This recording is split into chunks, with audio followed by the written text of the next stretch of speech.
নির্বাচনী তফসিল ঘোষণার পর ৪৮ ঘন্টার মধ্যে নির্বাচনী এলাকা থেকে সকল ধরনের প্রচার সামগ্রী অর্থাৎ ব্যানার, ফেস্টুন, পোস্টার, নির্বাচনী যে তোরণ সেগুলো সরিয়ে নেওয়ার যে নির্দেশনা ছিল, সেই নির্দেশনার সময় কিন্তু ১৩ তারিখ সন্ধ্যা ৬টায় পেরিয়ে গেছে।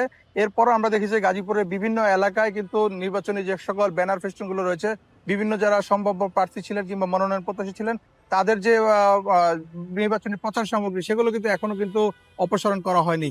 এই এবং সিটি কর্পোরেশনের পক্ষ থেকে কিন্তু চিঠি দেওয়া হয়েছিল যেন ১৩ তারিখ সন্ধ্যা ৬টার মধ্যে সেগুলো অপসারণ করা হয়। তবে সেটি অপসারণ না হওয়ার কারণে কিন্তু আজকে আমরা দেখেছি গাজীপুর ২ আসনের বিএনপি যিনি সংসদ সদস্য প্রার্থী এম মঞ্জুরুল করিম রনি, তিনি নগরীর যে চেরাগালী এবং রানী বিলাসমণি স্কুল মোড়, সেই দুটি স্থানে কিন্তু তিনি তার নিজ উদ্যোগে নিজ হাতে কিন্তু তিনি তার ব্যানার ফেস্টুন গুলো তিনি অপসারণের কাজে নেমেছেন। পাশাপাশি তিনি তার নেতাকর্মীদেরকে বলেছেন যেন যারা এই ধরনের ব্যানার ফেস্টুন বিভিন্ন জায়গায় যারা সাটিয়েছেন তাদেরকে নিজ উদ্যোগে যেন সে সকল ব্যানার ফেস্টুন সহ তোরণ গুলো যেন সরিয়ে নেওয়া হয়, সে ব্যাপারে কিন্তু তারা অনুরোধ করেছেন তিনি। এবং পাশাপাশি যে জুলাইয়ের সময় যে সকল গ্রাফিতি অঙ্কন করা হয়েছিল জুলাইয়ের চেতনাকে ধারণ করে, সেই সকল গ্রাফিতি কিন্তু বিভিন্ন জায়গায় আমরা দেখেছি যে মুছে গিয়েছে কিংবা পুরাতন হয়ে গেছে এবং অনেক জায়গায় বিভিন্ন ধরনের ব্যানার ফেস্টুনের কারণে সেগুলো ঢেকে গিয়েছিল।